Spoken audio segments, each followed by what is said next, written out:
आवश्यक है, ये पहले होना चाहिए। वक्फ बोर्ड के नाम पर कुछ जो लोग हैं वो गलत काम कर रहे हैं।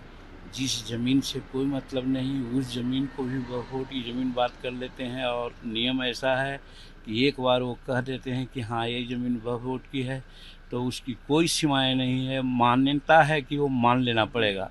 इस तरह से यहाँ हजारों एकड़ ज़मीन वैसी है जो वक्फ बोर्ड कब्जा किए हुए है, उसका दूसरा उपयोग भी हो सकता है।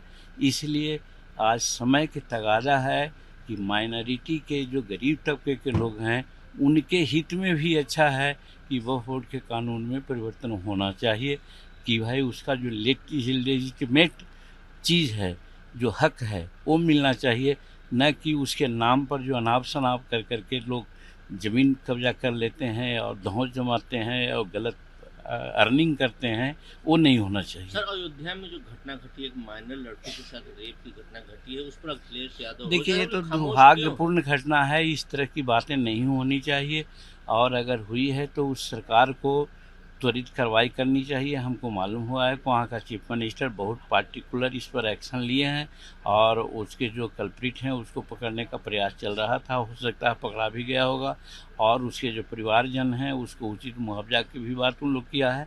तो कार्रवाई इस कदर हो रही है कि जिससे उसके घाव पर मरहम लगे। प्रशांत किशोर कह रहे हैं कि बिहार को न तो अब 10वीं फेल की जरूरत है न तो नीतीश कुमार की जरूरत है।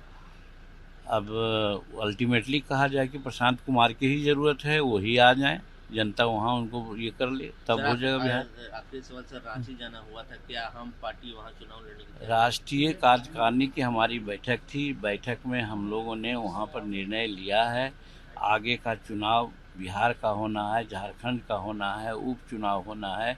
उसके लिए हम लोगों ने एक कमेटी बना दी है, कमेटी 5 सदस्यीय कमेटी तजवीज़ करेगी हम लड़ेंगे कि नहीं लड़ेंगे। तय हो गया है कि लड़ेंगे, कहाँ कहाँ से लड़ेंगे उन सीटों के बारे में समीक्षा की जा रही है।